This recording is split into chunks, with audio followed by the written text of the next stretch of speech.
Retornando a Lacan, bueno, vuelvo. Voy a presentar al trabajo que van a desplegar los que participan del grupo de investigación Retornando a Lacan, grupo coordinado por Mariel Huescam y Javier Díaz. Vamos a escuchar a Amalia Casó, bienvenida, a Silvia Gallardo, bienvenida, a Silvia Rosenblatt, bienvenida, Victoria Fénix, bienvenida, y Mónica Peisajovic, bienvenida. Bueno, les damos la palabra. ¿Quién va a comenzar?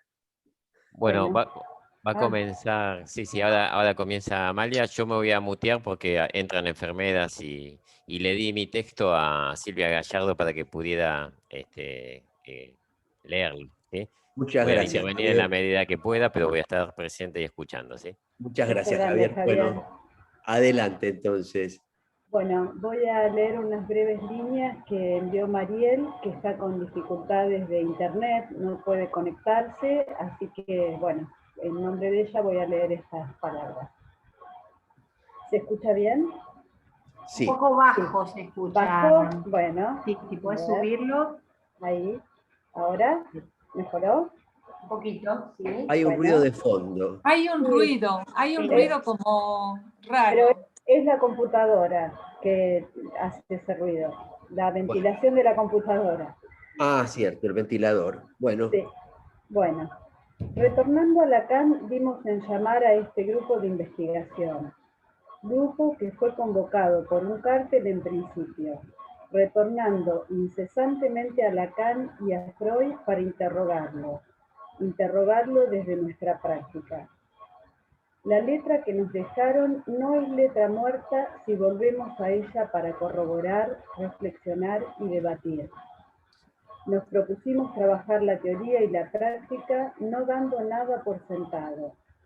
Entrevistas preliminares, comienzo de análisis, transferencia, posición del analista, dirección de la cura, fin de análisis. Cada uno prestó su clínica y sus saberes. Más aún, la emergencia de la pandemia nos interrogó fuertemente sobre las nuevas modalidades de trabajo. Presencia del analista en la virtualidad.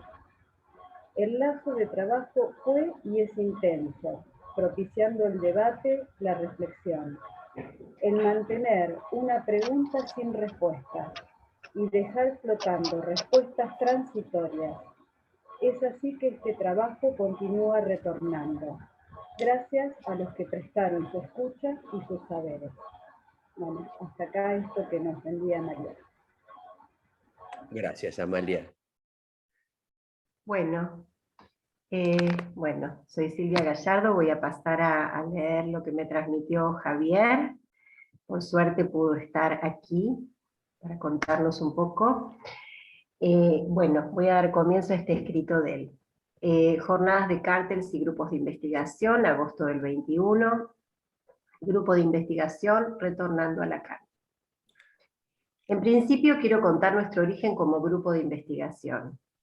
La idea surgió por allá en el año 2017, cuando en una jornada de cárteles y grupos de investigación nos presentamos como un cártel integrado por Mariel Alderete de Bescam, Daniel Paola, Eduardo Bolzán y yo. En esa oportunidad presentamos cada uno su producción, y en ese mismo acto disolvimos el cártel luego de 2 años de intenso trabajo. En dicho momento nos surgió el deseo de continuar trabajando juntos en un grupo de investigación. Así fue como a los pocos meses trabajamos en la propuesta y le escribimos como Retornando a Lacan, ética, significante y clínica psicoanalítica. Creo que ese origen nos marcó en un estilo caracterizado por proponer la investigación. Pero nuestra apuesta siempre fue reunirnos con otros analistas a la investigación de la praxis que hacemos o decimos que hacemos en la dirección de la cura.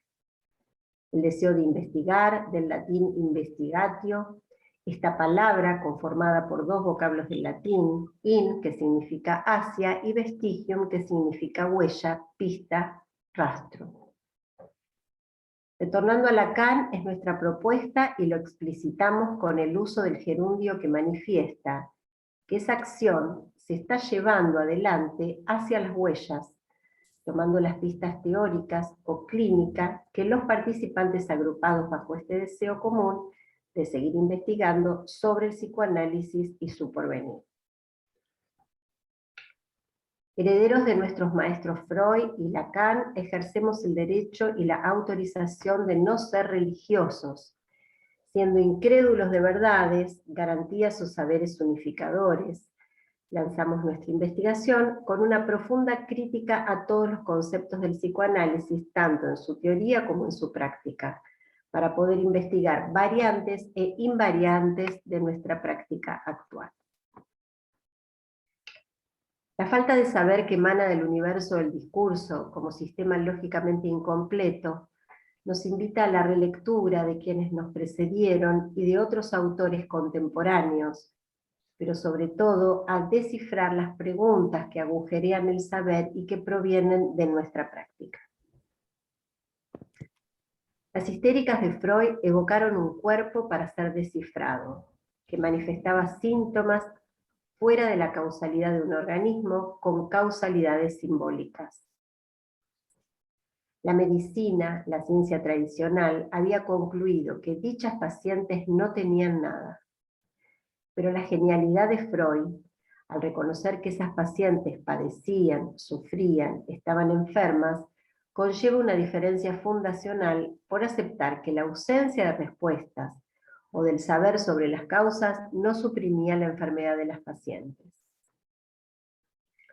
Su inteligencia y humildad consistió en reconocer ese no saber, para dar origen a la investigación y la construcción de un saber nuevo. A partir de allí, el paciente ya no contaría solo con un cuerpo biológico, sino también con un cuerpo sufriente, un cuerpo portador de mensajes, representado simbólicamente por palabras conscientes e inconscientes. Lacan se encontró con un dispositivo analítico que lejos estaba del descubrimiento y la lógica freudiana.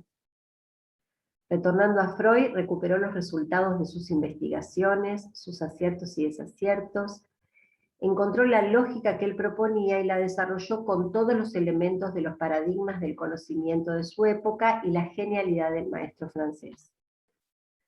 Así comenzamos a preguntarnos e investigar las razones, el sostén lógico de lo que hacemos. Regla fundamental, abstinencia, diván, lógica del espacio y tiempo, corte de sesión, inconsciente estructurado como un lenguaje, transferencias y sus momentos, maneras de presentación del objeto, interpretaciones, modos de intervención. Síntomas que persisten en un análisis, en el logro de su disolución, dispositivo analítico, espacio bidimensional, ver, mirar, escuchar, presencia del analista, sexualidad trans, cambio de sexo, lo real del cuerpo, ética que sostiene el acto analítico. Estos fueron algunas de las huellas que se presentaron para nuestra investigación. Fuimos probados por varias contingencias. Comenzamos a reunirnos en la ESBA y luego de pocos encuentros la inhabilitación del edificio nos hizo juntarnos en bares y luego en mi consultorio. Cuando podíamos volver a la escuela, un intruso inesperado COVID-19 nos volvió a complicar nuestra posibilidad de encontrarnos, y a esto se le sumó algunas decisiones de imposibilidad de proseguir de algunos integrantes del grupo. ¿Qué hicimos? Nos refundamos y apostamos a proseguir con nuestro deseo de investigar y reunirnos de modo virtual. Algo que veníamos realizando con Victoria Fénix, participante de nuestro grupo, oriunda de México. Como quedamos tener un tiempo reducido para poder transmitir algo de la experiencia vivida singularmente en el grupo de investigación, quiero decirles que para mí ha sido y es una experiencia intensa, productiva, creativa, que me ha renovado el deseo por la investigación en el psicoanálisis. A diferencia de la ciencia, que en su posición discursiva refiere a ordenar los hechos de un campo de verdad o falsedad y lo desarrolla en relación a la formalización de universales, nuestro campo y método de investigación continúa siendo subversivo debido a que quienes deseamos investigar nos reconocemos barrados de un saber objetivizado. Es por eso que podemos diferenciar claramente que la ciencia escucha y objetiviza quedándose con la verdad del enunciado y haciendo del sujeto cognoscente un objeto, mientras el psicoanálisis reconoce, valora en el sujeto de la enunciación un saber singular a ser investigado y creado en su relación singular con lo real. Agradezco mucho a mis compañeros y participantes de nuestro grupo de investigación por el intercambio y la labor importante que llevamos adelante, enriqueciendo el psicoanálisis en intención y en extensión. Comparto un consejo de Freud. En el psicoanálisis existió, desde el comienzo mismo, un nexo inseparable entre curar e investigar. El conocimiento aportaba el éxito y no era posible tratar sin enterarse de algo nuevo, ni se ganaba un esclarecimiento sin vivenciar su benéfico efecto. Nuestro procedimiento analítico es el único en que se conserva esta conjunción. Aquellos conocimientos que se haya logrado adquirir en el camino de un análisis se encontrarán transformados en poder terapéutico. Freud, 1926, ¿pueden los legos ejercer el análisis? Javier Díaz.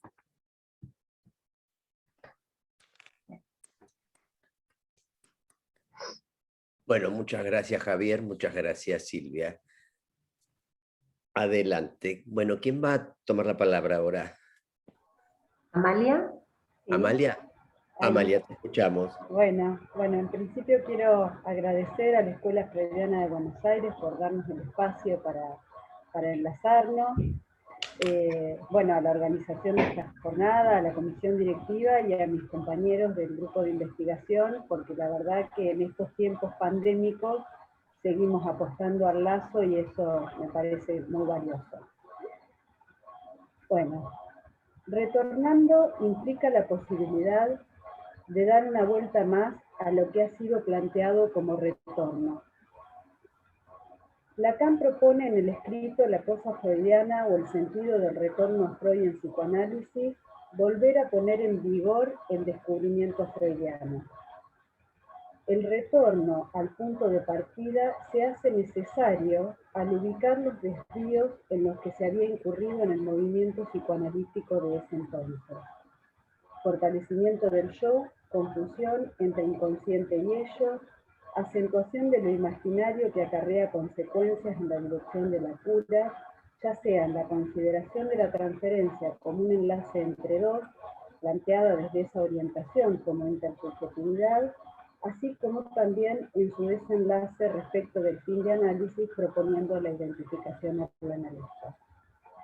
En el libro Retorno a Lacan, una clínica del sujeto, Isidoro Beck invita a leer, a servirnos de las formulaciones lacanianas para descubrir una lógica y desde allí hacer que el psicoanálisis avance.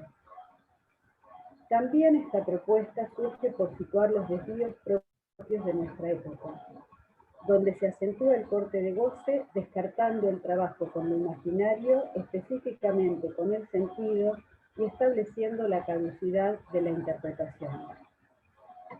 De ese modo, se produce un extravío, desconociendo que la eficacia del psicoanálisis radica en la posibilidad de que el analizante esté advertido del goce en su síntoma para saber hacer algo allí. Eso es posible por el trabajo simbólico que orada al otro y produce la caída de las vestiduras imaginarias. La lectura de la posición gozosa frente a la castración del otro hace posible la elaboración de goce, apostando a la realización del sujeto como efecto en el campo del deseo. El recorrido en este grupo de investigación, retornando a Lacan, se funda en sostener la interrogación de afirmaciones lacanianas que siguen vigentes. El inconsciente estructurado como un lenguaje, la eficacia de la interpretación aún, la puesta en acto de la realidad sexual del inconsciente a partir de la regla de asociación libre, y desde allí avanzamos hacia la formalización del fantasma, el cuerpo, la pulsión. Es necesario destacar que al formalizar algún hecho clínico, se hacía referencia al analista, ya sea a la presencia por la vía del deseo, ya sea al cuerpo, ya sea su posición en la transferencia. La situación de pandemia renovó nuestros interrogantes. El dispositivo analítico se vio trastocado a partir de la dificultad del encuentro de los cuerpos, distanciamiento mediante, donde tuvimos que recurrir a los aparatos tecnológicos para inventar y sostener la apuesta al psicoanálisis. Desde la situación actual recuperamos las preguntas acerca de las reglas del dispositivo analítico. ¿Qué pasa en este tiempo con el narcisismo? ¿Cómo se presenta a través de las pantallas? Se presentan a través de las pantallas los objetos de la atención, la voz, la mirada, la presencia del analista, el cuerpo. ¿Es posible la asociación libre? El pasaje de entrevistas preliminares a entrada en análisis y el final del análisis. En este tiempo de arrasamiento de la trama, donde ciencia y religión muestran su límite acerca de lo arrasador, ¿no podría desviarse el psicoanálisis hacia la gratificación? ¿No podría la transferencia empantanarse en dos subjetividades que transitan la cotidianeidad del COVID? ¿No podríamos confundir lo real con lo cotidiano en vez de considerarlo anudado?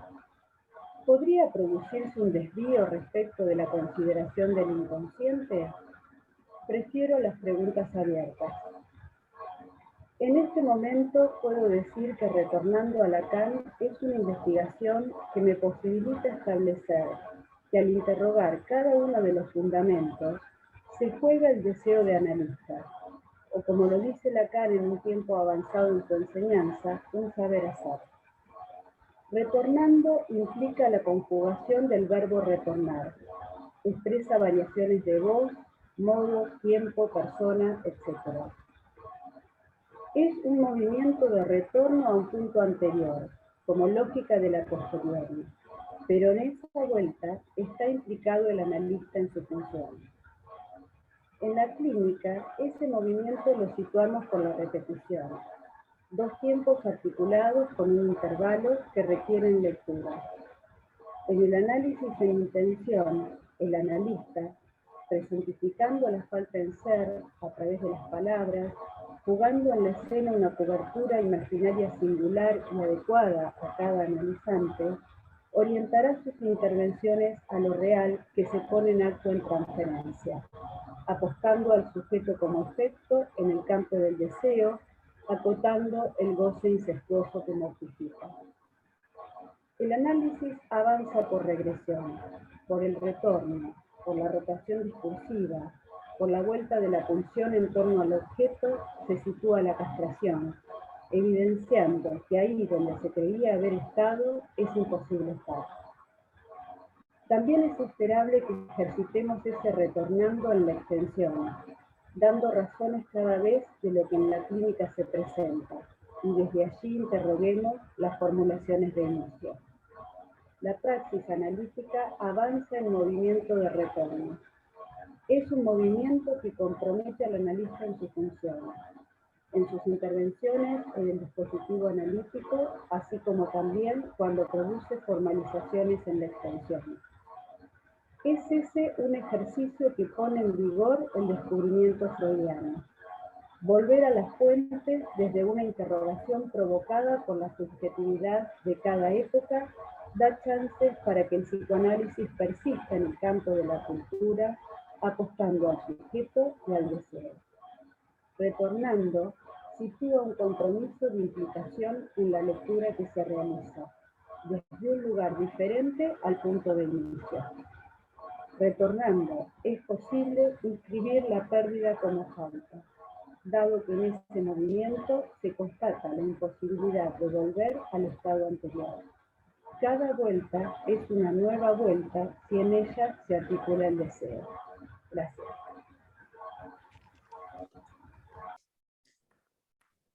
Muchas gracias, Amalia. ¿Seguís Silvia vos, Silvia Gallardo? Sí, sigo yo, Pablo. Gracias.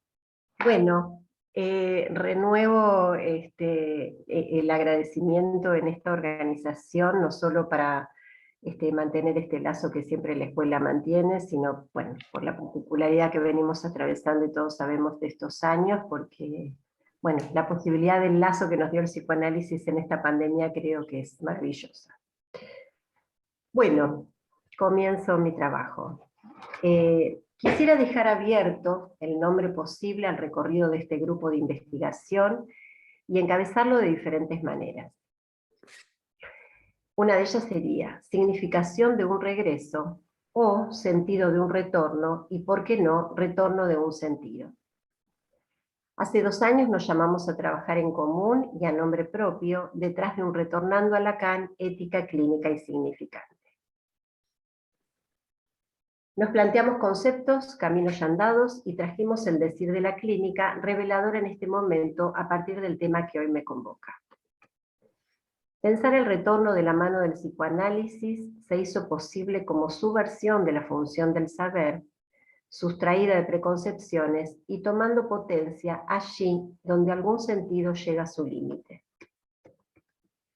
Una punta comenzó a laborar. El retornando me poseyó como una carta a partir de la pregunta: ¿cuál es el sentido de un retorno? Ser y sentido.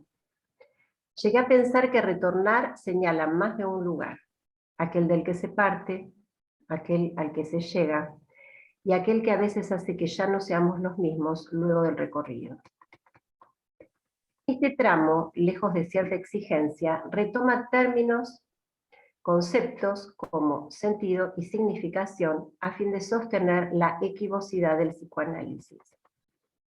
Nada es, digamos, nada puede ser dicho de una. El psicoanálisis pone a desvío lo unívoco del ser. Varias puntas posibles. Una, aquella que retoma el inconsciente estructurado como un lenguaje. Lacan, en Hablo a las paredes, sitúa que el saber no sabido se articula y está estructurado como un lenguaje, y no como la lengua. Y es más, se expresa en una gramática. También nos dejó una enseñanza, ya que saber si se articula o no, no es la cuestión, sino saber en qué lugar está el analista para sostenerlo. Esta posición guió mi escucha y a la hora de hacer lugar al relato de los analistas del grupo, a fin de considerar la ruptura que el psicoanálisis hace respecto de la identidad. Por un lado, la solidaridad entre inconsciente y lenguaje, arriba la articulación, donde el inconsciente es condición del lenguaje, punto de desvío de la lingüística. La otra, la posibilidad de pensar el sentido en su articulación con el significante, dando cabida a las paradojas que Gilles Deleuze recorrió en sus series En la lógica del sentido, y de la mano de la Alicia de Lewis Carroll, un intento de pasaje por áreas controvertidas.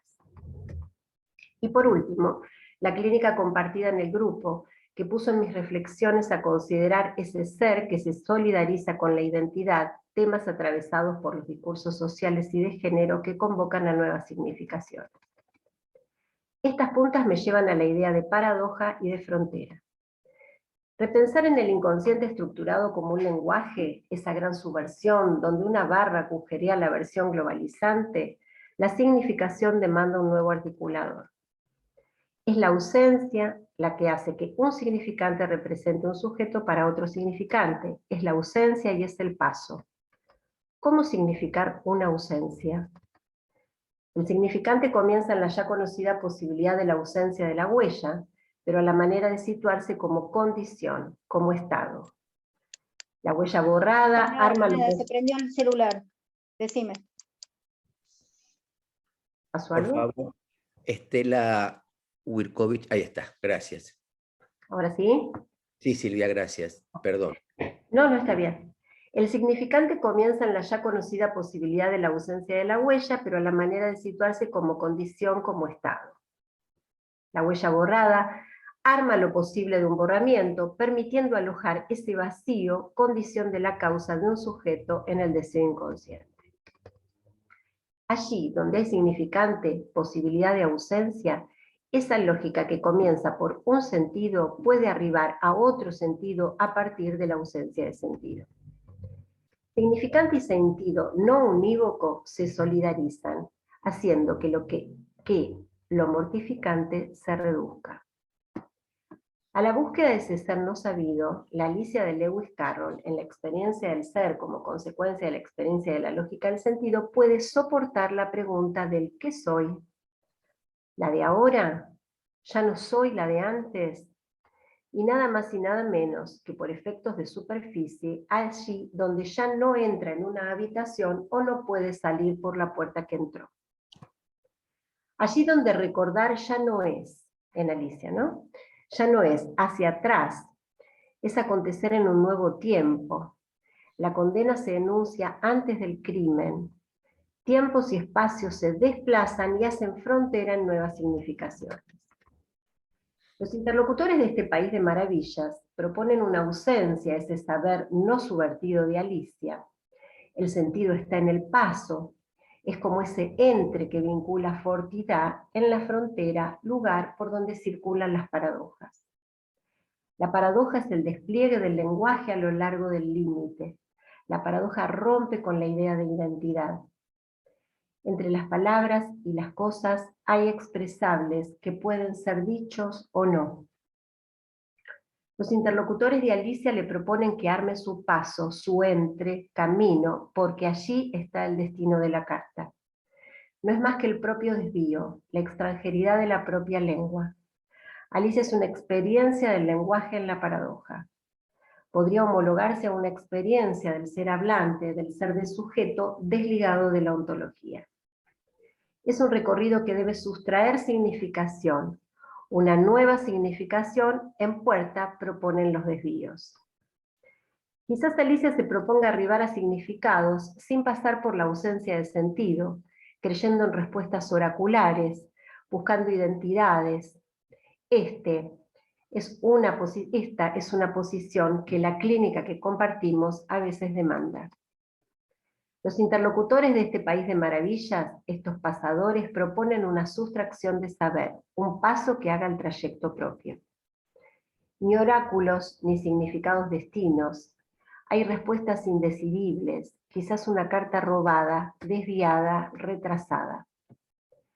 La posibilidad de arribar a través de esta experiencia del lenguaje en Carroll, mi desvío literario, explora en la lectura la paradoja posible de habitar allí donde el retorno no es al origen escondido, sino al desplazamiento que en superficie que construye un nuevo sentido que permite existir. Los escritos llevan al viento los cheques en blanco de una caballerosidad loca. Si no fuesen hojas volantes, no habría cartas robadas, enunció Lacan en algún momento. Hay volantes, cheques en blanco, ni ser ni no ser, el inconsciente como no realizado, hecho en cada pasada.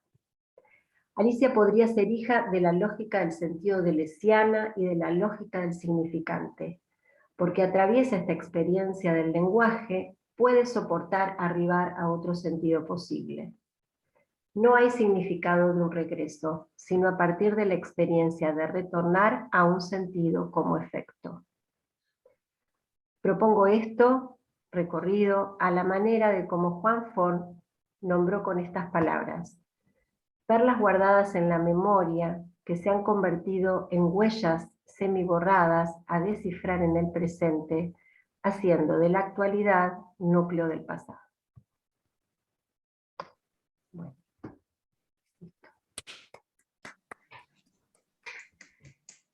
Muchas gracias, Silvia. Silvia Rosenblatt va a presentar ahora, o Silvia, Sí. te escuchamos. Bueno, ¿qué tal? Bueno, antes quiero contar que yo me sumé al grupo, soy la última que se sumó al grupo, o sea, yo empecé a reunirme con el grupo en el mediados o fines del 2019, o sea que muy pocas veces estuve reunida presencialmente, y todo el año pasado estuve a través de los dispositivos, ¿no? Online. Por eso el trabajo lo llamé Retornando Online. Leo. En un año entre paréntesis, en el que la pandemia nos privó del encuentro de los cuerpos, el grupo resultó ser básicamente un espacio donde compartir la angustia, el cansancio y el azoramiento que estábamos viviendo. Necesitábamos hablar de nuestra clínica, atravesada por esta insólita modalidad de trabajo que se impuso, la virtualidad. Y aparecieron cuestiones como la presencia del analista, la escena del análisis, etc. De algún modo, todos estos interrogantes convergían en una misma pregunta. ¿Es posible analizar online? Aunque esta pregunta, más que del ámbito del psicoanálisis, parece de la ciencia ficción. Al respecto, dirá Lacan en la tercera: al fin y al cabo, lo real puede muy bien desbocarse, sobre todo desde que tiene el apoyo del discurso científico. Es ese precisamente uno de los ejercicios de lo que llaman ciencia ficción. Y en una entrevista con la revista Panorama, irónicamente dirá: para mí la única ciencia verdadera sería para seguir es la ciencia ficción. La otra, la oficial, que tiene sus altares en los laboratorios, avanza, tienta hacia locas y comienza a tener miedo de su sombra. Y si todo explotara, y si las bacterias tan amorosamente criadas en los blancos laboratorios se transmutasen en enemigos mortales, hay tres posiciones imposibles planteadas por Freud: gobernar, educar y psicoanalizar.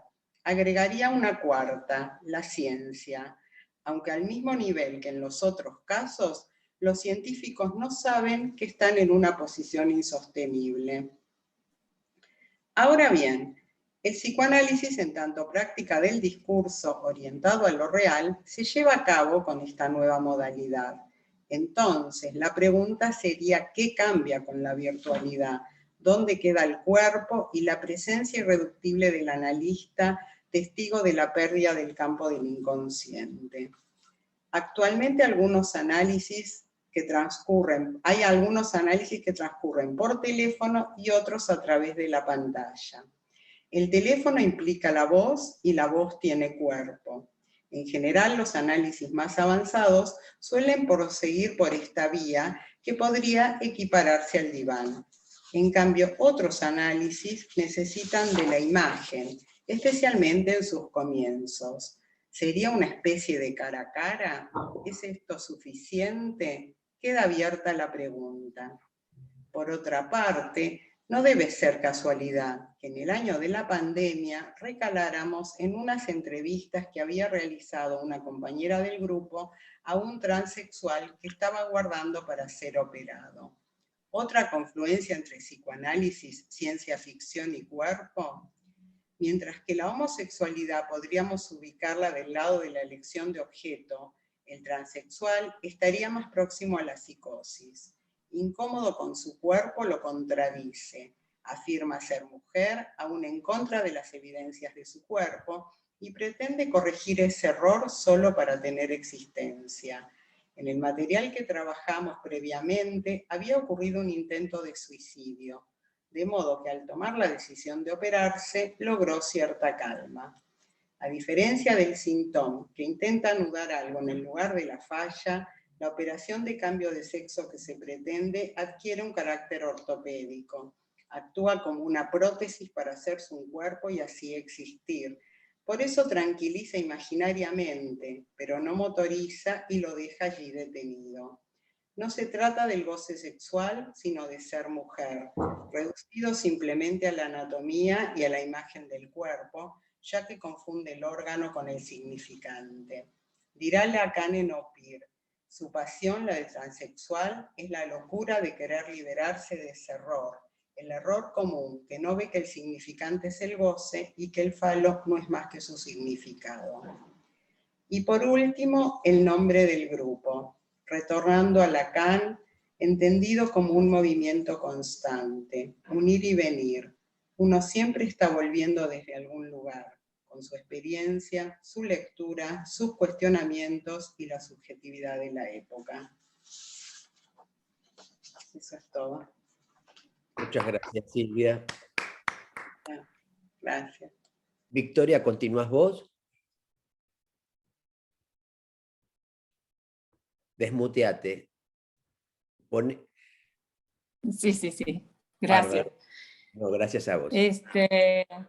Bueno, la pandemia me ha beneficiado pudiendo participar de estas jornadas desde tan lejos y por haber, digamos, siendo incluida en este grupo de investigación, que me ayudaron mucho, que prestaron su escucha, justamente esto que acaba de comentar Silvia, y es de lo que les voy a hablar hoy. Entonces, les voy a contar que el trabajo que yo, digamos, llevé a este grupo de investigación, en Retornando a Lacan, se vincula a una serie de entrevistas realizadas a un joven transexual. Estas entrevistas se realizaron a modo de un testimonio y no en el dispositivo analítico. Para mí hacer esta diferencia es importante. Enumeraré 4 momentos en los que la escritura tuvo una lógica particular y desarrollaré 2 momentos. Creo que Silvia recién habló incluso de más cosas que yo pude entrevistar, pero que hoy no los voy a tomar. La madre de este joven, una mujer feminista, elige leerle un cuento infantil feminista a los 2 años y medio sobre Sor Juana Inés de la Cruz. En el mismo, en un pasaje, unos hombres le dicen a Sor Juana: tú no podrás estudiar porque eres mujer. Probablemente el tono de voz de la madre causa en esta pequeña niña un goce particular, que le pedía a su madre: otra vez, mamá, y su madre se lo repetía infinitas veces. La madre refiere que a su hijita le encantaba el personaje de Sor Juana y se disfrazaba con toallas en el baño de Sor Juana. De este episodio, este trans no conserva ningún recuerdo. A los 4 años y medio o 5 años, también saliendo de bañarse, coloca dentro de sus calzoncitos, acá se le dice calzoncito a las bombachas en Argentina, una bolita de calcetines y se lo muestra a la madre como un bulto prominente sobre los genitales. Su madre se enoja y le dice: no, así no. Esto provoca un gran miedo y nunca más vuelve a hablar con la madre de sus preferencias sexuales hasta la adolescencia. De esta escena, la madre no conserva ningún recuerdo. El tercer momento es que a los 14 años una lesbiana le enseña a hacer un falso perfil y a partir de allí, con un perfil de hombre, con una imagen de hombre en una fotografía, comienza a escribir cartas de amor a mujeres, logrando enamorarlas perdidamente. Ella también se enamora y las cartas van siendo dirigidas a una mujer por vez. El límite con estas mujeres se producía cuando la urgencia por conocerlo no se podía concretar y de esa manera terminaban las relaciones. El cuarto momento es luego de hacer la hormonización y la mastectomía, establece su primer relación de noviazgo con una mujer lesbiana que la conoce aún antes de realizar el cambio trans. A esa mujer no le escribe cartas de amor. La imagen certeza o la imagen de la certeza inicia a los 6 años cuando se construye lo que él llama los arrullos antes de ir a dormir. Se arrulla pensando que al otro día al despertar será un niño. Incluso se imagina qué ropas utilizaría, pero no se puede imaginar un rostro aún. Los arrullos durarán desde los 6 años hasta la hormonización y la mastectomía que ocurre a los 22 años. Momento llamado el de la felicidad. Dice este trans: eso que había soñado toda la vida, ahora se cumplía. En el cuento infantil y con una imagen de Sor Juana, es evidente que inician ciertas particularidades con la imagen especular, con la identificación especular. Tal vez podríamos enmarcar la escena en el baño y el cuento infantil en un marco, tal como plantea Lacan en su análisis del cuadro de las meninas de Velázquez, cómo opera allí la mirada. Y entonces la pregunta en relación a este caso es cómo opera la mirada materna. ¿Queda fuera del marco? Este espejismo se articulará a la voz opresiva de los hombres en una franca amenaza a la mujer. Esta niña recubre su pequeño cuerpo y deja caer sobre ella la imagen de Sor Juana, tratando de establecer un llamado a través de su otra vez mamá, que podríamos, bueno, pensar muchas cosas sobre esa frase. Lacan, en el análisis de las meninas, en el seminario del objeto, nos indica, en el psicoanálisis, nos indica que en el espejo plano es donde estaría representada la pareja imperial. Le presenta grandes preguntas. Entre otras, no se ve clara la imagen. Me pregunto, claro, sin tratarse de un cuadro esta escena, la composición de la misma es como un laberinto de miradas. Sor Juana, su madre, el feminismo, quedan como captados en un espejo plano en el que no es clara la imagen. Esto tiene efectos en su identificación especular. El falofeminismo escapa al marco, produciéndose allí un inicio, la imagen de esta niña, al parecer, en este espejo plano. A un trabajo da lugar, en este espejo plano, ¿no?, el inicio de la construcción de una nueva imagen. Imagen del sueño, imagen de los goces, pero finalmente, tras el ensueño, de una imagen de certeza, fuente de la felicidad. El espejo plano en las meninas está dentro del marco del cuadro, y también Velázquez plantea un cuadro dentro de otro cuadro, uno que está de espaldas a nosotros, nos dice Lacan. Sin embargo, aquí la mirada materna queda coagulada y el espejo plano pareciera escaparse del marco. Dice Lacan, les recomiendo encarecidamente que mediten en la óptica. Nos ilustra Lacan que las imágenes ópticas, si son puramente subjetivas, se llamarán imágenes virtuales. En tanto, las imágenes reales se comportan como objetos. La imagen real se puede convertir en imagen virtual, continúa Lacan. La subjetividad queda comprometida en la imagen. En esta mirada del espejo plano, ¿prevalece lo óptico sobre lo escópico? Este es el inicio en la que la reconstrucción de la imagen trans encuentra su momento inaugural. En realidad es una pregunta, no es una afirmación. Trans en latín significa del otro lado.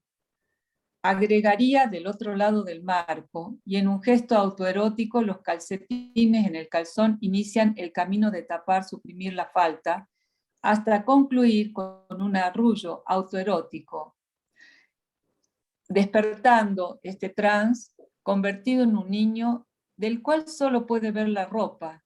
El rostro es inimaginable. Me aclara que el rostro solo lo puede concebir después que hace la hormonización y las operaciones. Sobre todo la hormonización.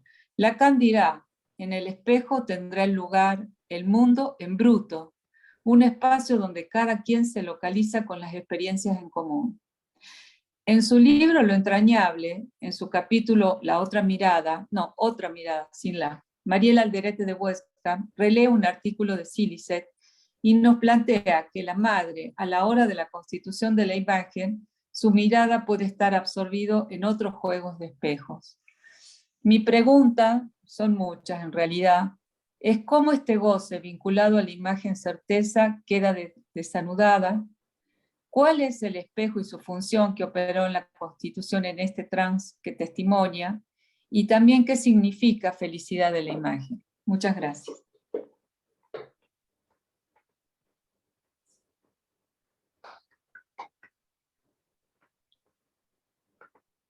Gracias, Victoria, estaba muteado yo. Mónica Ok. Peisajovic, te damos la palabra, bienvenida. Gracias, Pablo. Bueno, en primer lugar quiero agradecer al grupo de investigación el lazo, el trabajo y el afecto de todo este tiempo compartido, y a la Escuela Freudiana por posibilitar no solo el grupo, sino la presentación en estas jornadas. El trabajo que voy a compartir con ustedes se llama El afecto sobre esos niños que no reciben abrazo que nacen hoy. La perturbación en el asentimiento del otro significa que hubo un tiempo en el que el abrazo no existió. Luego vendrá un tiempo de reparación. La reversibilidad depende del padre o de la madre. Depende y pende de y en el tiempo cuando el virus pase. Significación y asentimiento son solidarias. Una no es sin la otra. Ambas no serán sino productoras de un sujeto verdad. La significación no puede ser sino fálica. No hay otra significación en juego en lo simbólico. His Majesty the Baby, ¿es especularizable? ¿Puede un niño constituirse sin ser His Majesty the Baby para el otro primordial? El encuentro con un analista es una contingencia que hace que la existencia del esquema R en la repetición tenga posibilidad de un encuentro con una causa en la creación, con algo nuevo.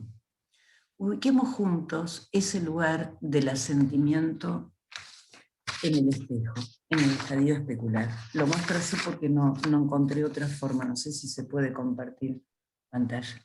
¿Se ve? No. Más ¿Ahí se arriba. ve? Sí, Más se ve. arriba, Mónica. Ahí. ¿Ahí se ve? Sí, ahí se ve. Bien. Yo estoy ahí ubicando, entonces, el lugar del abrazo, de dónde proviene, y el ser abrazado del sujeto. Bien. Esto no lo saco sino del conocido esquema de los dos espejos o esquema óptico completo.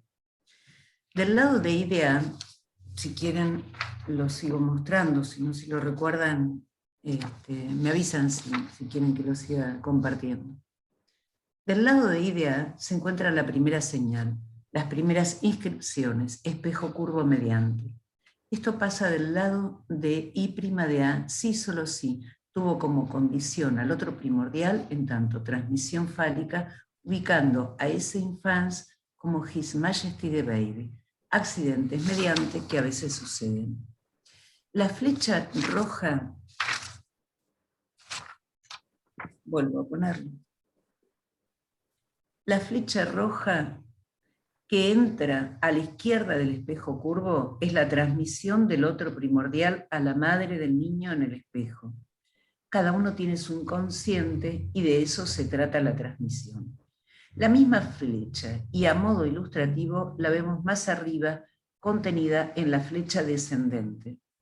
La flecha horizontal, que se encuentra dentro del espejo y que pasa de I de A a I' de A, es la transmisión del otro materno al niño, el abrazo, por ejemplo.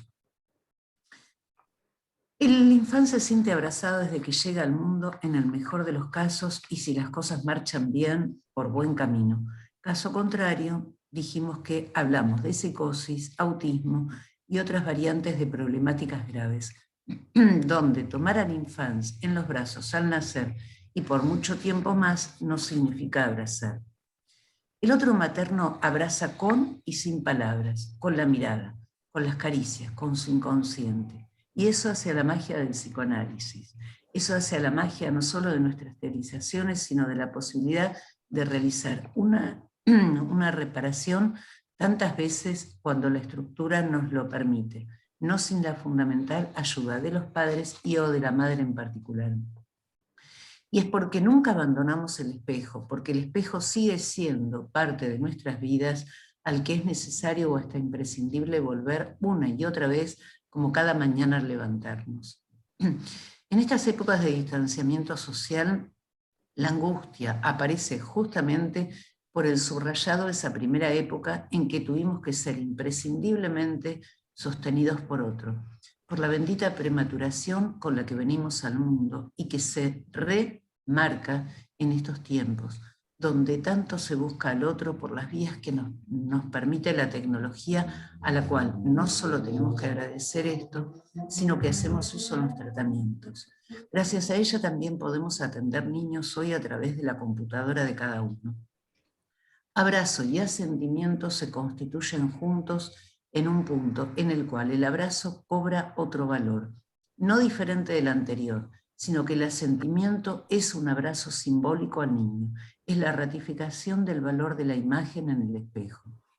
Si el otro es un otro barrado, puede efectuar esa ratificación. Si el otro es simplemente eso, el otro, la ratificación no solo no podrá realizarse, sino que además el infans no será un sujeto barrado.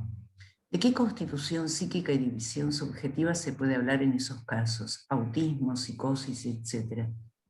Lacan lo plantea en la tercera clase del seminario 10. ¿Cuántos niños no solo se miran en el espejo y quieren atrapar su imagen en él, sino que señalan con el dedo índice mirando, torciendo su cabeza, buscando el asentimiento del otro primordial? El asentimiento es lo que hace a, lo que causa a un niño por un buen tiempo. Es el sentimiento de ese otro materno, que ese niño la hace mamá. ¿Qué mejor sentimiento? ¿Sin el abrazo fálico del otro, podría un niño sobrevivir? Esto dice Lacan en dicha clase. Es un índice en el vínculo inaugural entre el otro primordial y la función especular que advendrá idea. El grafo del deseo, así como el tan valioso esquema R, es posible superponerlos y relacionarlos con el estadio especular. Lejos de ser, a ver si se ve. Lejos de ser esquemas aislados, son complementarios. Uno nos dice del otro, uno coexiste con el otro, uno no es sin el otro. He aquí la propuesta de cómo podemos leerlos en forma superpuesta, siendo la línea de color rosa la correspondiente a la del estadio especular. Allí ustedes podrán ver que la línea se encuentra bordeando al otro a nivel de la voz, y es lo que encontramos en el nudo borromeo. En el nudo no borromeo o nudo trébol, la línea rosa entraría, y es lo que encontramos luego como alucinaciones auditivas, fenómenos elementales. Podemos reparar problemáticas especulares. Poder reparar problemáticas especulares no es sino poner la teoría y la clínica en juego, en el despliegue de la escena del juego. En juego, porque quien justamente está en juego es el analista, no como persona, sino como un lugar, pero también es no sin él en el punto en que, reparados puntos oscuros de su infancia, de sus primeros tiempos, el júbilo imprevisto, la sorpresa, la creatividad y el arte del analista se despliegan a veces de manera inesperada, no planificada tantas veces en el análisis con niños. Vamos y venimos de los pequeños añitos de un niño al comienzo de su llegada al mundo. Gestamos un nuevo niño y lo devolvemos porque nos lo prestaron por un ratito, con la alegría de haber podido hacer algo para que jugara, para que hablara, para que aprenda, para que no le duela más la panza, para que pueda quedarse quieto, para que pueda escribir, para que salga del lugar de chivo expiatorio o de síntoma de la pareja parental en el mejor de los casos. Abrazo y asentimiento no son sin la ratificación del otro. Dice Lacan, el 28 del 11 del 62, que el niño parece pedir a quien lo sostiene, representa aquí al otro primordial, que ratifique el valor de esta imagen. Ratificación y certificación van de la mano. Primera escrituración que cobra valor de fundamento. A partir de ahí, el niño será otro. El niño podrá sostenerse solo. Recordemos que en y con este estadio se inaugura el gateo, prolegómeno o antecesor de caminar para un niño. Ese pedido del niño al otro no es sino una demanda clara al otro, y que podríamos escuchar como una pregunta: ¿me sostienes o no me sostienes? ¿Me reconoces como otro sujeto o no me reconoces? ¿Me dejas ser un ser separado de ti o no? Ese me es, sin duda, la mejor referencia a lo especular. A mí, me en inglés, moi. El otro deja de ser un garante para convertirse en escribano de ese niño en ese momento. ¿Continúa siendo garante o tendríamos que pensar otra posición? Ser o dejarlo ser es una gran cuestión. El asentimiento se juega en el primer momento de la vida. No espere la estadio especular. Es una reafirmación de la inicial. Es una anticipación de lo que luego sucederá. Es un juego jugado en un protocolo donde se evita el abrazo, evita el asentimiento del otro que se juega en lo especular, en el primer abrazo materno se produce. El asentimiento se pone en juego todo el tiempo, donde todo es rechazo, distancia. No hay más besos, abrazos en estos momentos de coronavirus. En estos tiempos de pandemia, el primer asentimiento lo están aniquilando y tiene que existir. En estos tiempos de pandemia está prohibido el abrazo, el contacto corporal con el otro. Ese primer tiempo pareciera que entiende todo el infans. Luego pasa a ser bebé, momento de satisfacción. El infans reconoce al otro, se ve en el espejo. Eso es una anticipación. Gracias. Muchas gracias, Mónica. Muchas gracias por tu presentación. Nos quedan unos minutitos. Les propongo, servido de una idea de este hermano de la mañana, que pongan sus mails, quienes presentaron, así pueden, quienes tengan preguntas, ofrecérselas por esa vía. María Cristina, vos habías pedido la palabra, ¿querías hacer algún comentario? ¿Estás por ahí, María Cristina? Sí. Desmuteate. Ponete el micrófono. Ahí está, ¿ahí se me escucha? Perfecto. Sí, perfecto, sí. Bueno, primero de todo, me parecieron trabajos interesantísimos, todos en particular, cada uno. Y más que nada quería hacer un comentario, más que una pregunta. Al principio de todo, Amalia, me parece que vos remarcaste el análisis avanza por regresión. Y me parece que es algo que de diferentes maneras los va bordeando cada una de ustedes. Y acentuás algo que el resto de ustedes, el resto del grupo de investigación, también puso en acto, el interrogarse nuevamente acorde a la subjetividad de la época. Esto lo quería remarcar, me parece valiosísimo, porque hacia lo que es la ética del análisis, lo que es la ética psicoanalítica, el interrogarse, el preguntarse en relación a nuestra acción, saber que el significante no todo lo puede recubrir, y ustedes han puesto en acto esto, así que muchas gracias, muy interesante cada uno de los trabajos, y me quedo con muchas preguntas e interrogantes. Hasta acá. Gracias, María Cristina. Nos quedan unos minutitos más. Gracias que están poniendo los correos de cada uno, así podemos vertir preguntas y comentarios de vuestras presentaciones. ¿Alguien más querría tomar la palabra, hacer algún comentario?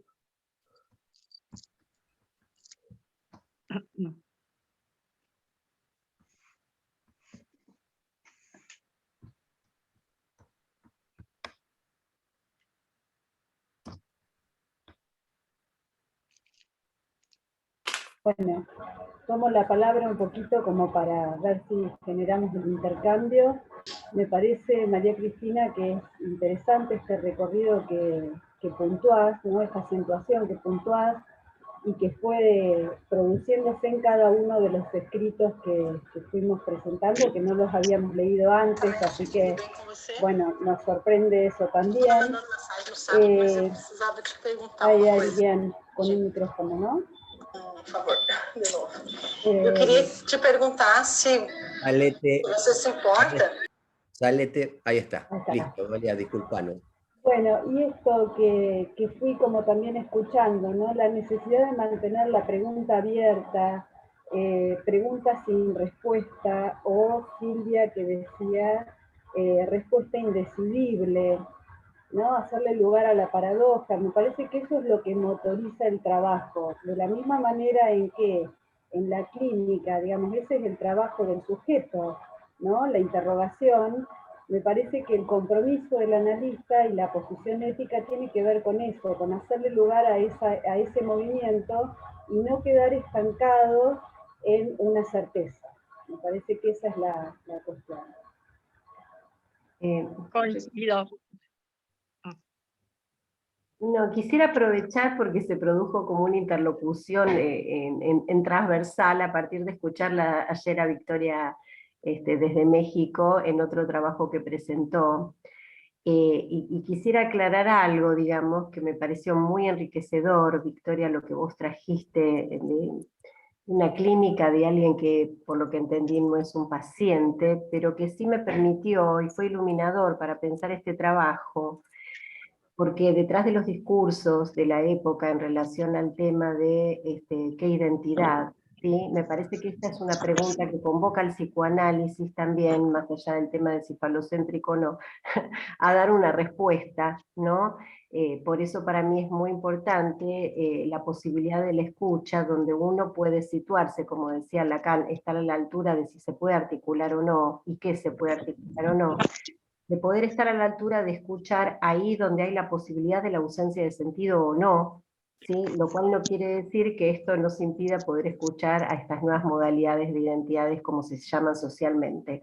Así que quería aprovechar este espacio público también, Victoria, para agradecerte lo que nos trajiste al grupo. ¿Sí? Gracias, Silvia. Bueno, Gracias, gracias Silvia. damos cuenta de cómo